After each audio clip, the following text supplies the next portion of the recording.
कि संविधान हमारा 25 भागों में लिखा गया है, कुल 12 अनुसूचियाँ और 395 अनुच्छेदों में ये हमारा जो धर्म ग्रंथ है, जो सबसे बड़ा धर्म ग्रंथ है, वो लिखा गया है।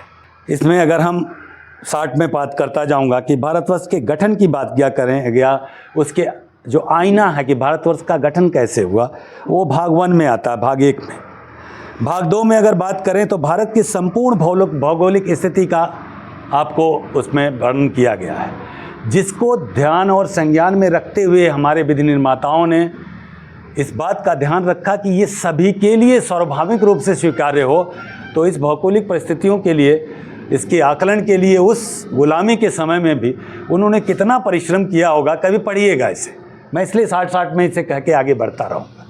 पढ़िएगा तो आपको एहसास होगा कि उन्होंने कैसे जी जान अपना झोंक दिया होगा कि देश के हर शख्स तक इस संविधान का जो छाया है वहाँ तक पहुँचनी चाहिए। इसके भाग 3 में अगर आप जाते हैं तो भारतवर्ष के मूल में के जो निवासी हैं, इनके मूल अधिकारों का वर्णन किया गया है और बहुत ज़्यादा हम अधिकारों पर जाते हैं। मैं उसके साथ साथ आपको एहसास दिलाऊं कि जब हम कर्तव्यों पर ज़्यादा ध्यान देंगे तो अधिकारों का अपने आप ही मिलना तय है। तो उसके अगले भाग में हम जाते हैं तो आर्थिक विकेंद्रीकरण का वर्णन मिलता है। देश में जो पूंजी आ रही है, उस पूंजी का समावेश सभी तक कैसे पहुँचे, उस आखिरी दर्जे तक कैसे पहुँचे, ये आपको उसके भाग 4 में मिलेगा।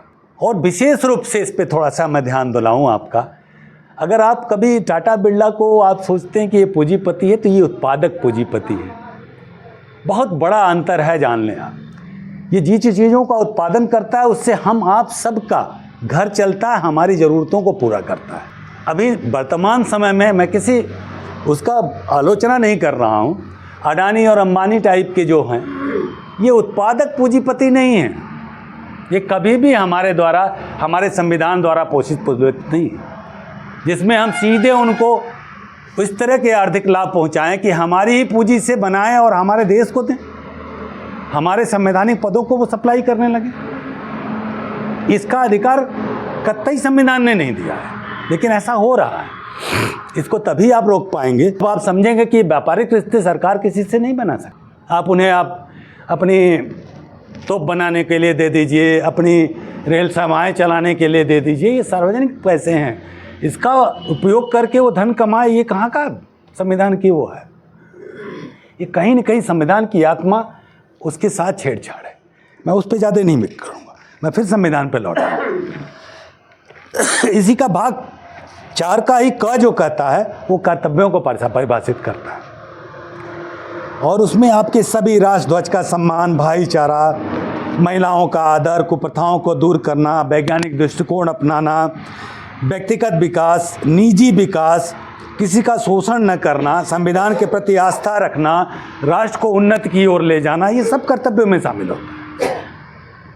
भाग 5 में केंद्र सरकार के गठन नियमों को परिभाषित किया जाता है।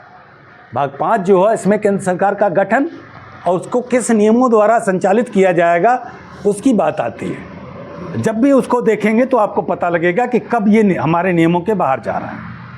और जब आपकी आम आवाम इस बात को जानने लगेगी तो निश्चित तौर पर आप वहाँ जिसको भेजेंगे उसका चुनाव भी आप बहुत सही ढंग से कर पाएंगे। क्या इसकी आस्था है संविधान के प्रति? इसकी बातचीत, इसकी कार्यशैली में कहीं भी ये परिभाषित तो नहीं होता कि ये इस चीज़ का उल्लंघन कर रहा है। भाग 6 राज्य सरकार का गठन और उसके दायित्वों का वर्णन है।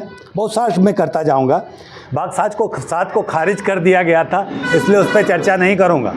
कहीं न कहीं हमारे संविधान निर्माताओं का अपमान है। उसमें 300 लोग होते थे, 399 घट के 299 आ गए थे, लेकिन सभी ने मिलकर एक बहुत शानदार हमें चीज़ दिया, जिससे हमारी आज यहाँ तक हम बढ़ पाए हैं, जहाँ हम इस तरह की चर्चा और बात कर पाते हैं कि हम अपने व्यक्तिगत विकास के लिए भी क्या कर सकें। इसके बाद आता है केंद्र सरकार के गठन और उसके संचालन की बात है 8 में। और भाग 9 की अगर बात करें तो ये बहुत विशेष रूप से आप सभी जरूर पढ़ेंगे इसको। इसमें पंचायती राज और ग्रामीण सरकार का जो सपना महात्मा गांधी ने देखा था उसका वर्णन है। इसे आप जरूर पढ़िएगा, मेरा आप लोगों से निवेदन है। इसमें ग्राम पंचायत सदस्य और ग्राम प्रधान, बीडीसी सदस्य और ब्लॉक प्रमुख, तभी आज राम आधार कोल जैसा भी ब्लॉक प्रमुख आपको मिल पा रहा है। नहीं तो शायद कभी होता ही नहीं। तीसरे स्तर पे आता है जिला पंचायत सदस्य और जिलाध्यक्ष। इस तरह से त्रिस्तरीय हमारे उन्होंने एक ग्रामीण सरकार चलाने की व्यवस्था दी। यदि आज भी हमारे ग्राम सभा का ग्राम प्रधान वहाँ बैठ के सभी ग्रामीणों के साथ बैठ के एक मीटिंग करे और उनसे प्रस्तावों का निमंत्रण मांगे और तत्पश्चात उन्हीं प्रस्तावों के आधार पर गांव के विकास की अवधारणा को, ये गांव के लिए नहीं कह रहा हूँ, तीनों स्तरों पर ये करना शुरू कर दे तो निश्चित तौर पर बहुत तेज़ी से देश और गांव का साथ साथ विकास हो जाएगा।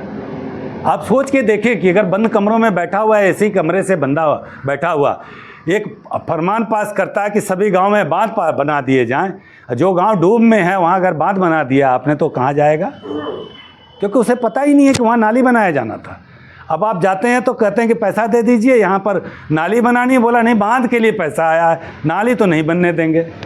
तो कहाँ पे दिक्कत आ रही है, जब इसे पढ़ेंगे तो आपको पता लगेगा। बड़े शॉर्ट में कंप्लीट करूँगा, आप ज़रा भी अधीर ना हो, मुश्किल से 5 से 7 मिनट और लूँगा। आगे आता है भाग 9 क जो है नगर पंचायत, नगर पालिका और नगर निगम। 9 ख जो है इसका त्रिस्तरीय ग्राम पंचायत के जिसमें समान अधिकार देने का एक सपना उसे व्यक्ति नहीं मानता जो संवैधानिक पद पर बैठा हो। एक बात याद रखिएगा मित्रों, ऐसा नहीं कि राजीव गांधी जी व्यक्ति थे, वो जब चाहे आज माननीय हमारे बैठे हुए माननीय मोदी जी हैं संवैधानिक पद पे हैं, वो कह नहीं सकते कि हमने उनके विरोध में अगर वोट दिया तो मेरे प्रधानमंत्री नहीं हैं, वो सभी के प्रधानमंत्री हैं। तो एक बहुत ही महान शख्स हमारे देश का प्रधानमंत्री रहा जिनका नाम राजीव गांधी था, श्री राजीव गांधी। 1993 में उन्होंने त्रिस्तरीय ये ग्राम पंचायती साम्राज्य की उसने परिकल्पना की, जिसको 1995 में नरसिम्हा राव जी ने बैठते ही लागू कर दिया, क्योंकि असमय उनका निधन हो चुका था और वो लागू करने के लिए जीवित नहीं थे। तो उसका ज़रूर तौर पे हमें उनको उसका श्रेय देना चाहिए। भाग 10 में आदिवासी क्षेत्रों के लिए ऑटोनॉमी का वर्णन किया जाता है, उन्हें कौन कौन से विशिष्ट अधिकार दिए गए हैं। जब उसे पढ़ेंगे तो आपको लगेगा कि नहीं, ये सिर्फ किसी तरह का आरक्षण नहीं है, वास्तविक तौर पे भारत के संपूर्ण विकास की परिकल्पना है। जो वाकई इस देश का मूल निवासी आदिवासी है, जब हमारे बराबर खड़ा हो जाएगा तो निश्चित तौर पर जो सपना आपने देखा है ना कि ये देश सोने की चिड़िया हो, ये हो जाएगा, आपको कहने की ज़रूरत नहीं पड़ेगी। अब इसके लिए कितने प्रयत्न और कितनी विधाएं और कितने तरीके हो सकते हैं, इस पे आप सभी विचार विमर्श। 11वें में राज्य और केंद्र के संबंधों का विवरण है। 12वें और 13वां जो कमजोर वर्ग के लिए कानून बनाए गए हैं वो है। 14वें में लोक सेवा आयोग जो कि आजकल तथाकथित भगवान बने बैठे हैं, इनके कर्तव्यों को आप पढ़ेंगे, न कि सिर्फ इनको अधिकार बताए गए हैं, उससे ज़्यादा इनके कर्तव्यों का विवरण है अगर चौथी अनुसूची भाग को पढ़ेंगे। 15वें में निर्वाचन आयोग कठपुतली नहीं बनने के लिए है, उस पर दिया गया है। अगर इसका भी निर्वाचन के एक प्रणाली पैदा कर दी जाए कि नहीं, देश के जो सचमुच देश के सेवक हैं, लेखक हैं, समाज सेवी हैं, वो आखिरी दर्जे पे बैठे हुए वैद्य जी, ये आईएएस ही जो ईमानदार जितने हैं, चाहे सारे आईएएस मिलके आईपीएस जो भी कार्यपालिका न्यायपालिका उसको चला रहे हैं, ये सब मिलके तय करें कि कौन होगा, तब वो सरकार का के दबाव और प्रेशर से बाहर आ जाएगा। पूरे संविधान का एक बार जरूर अपने अध्ययन करें, अपने बच्चों को भी कहें।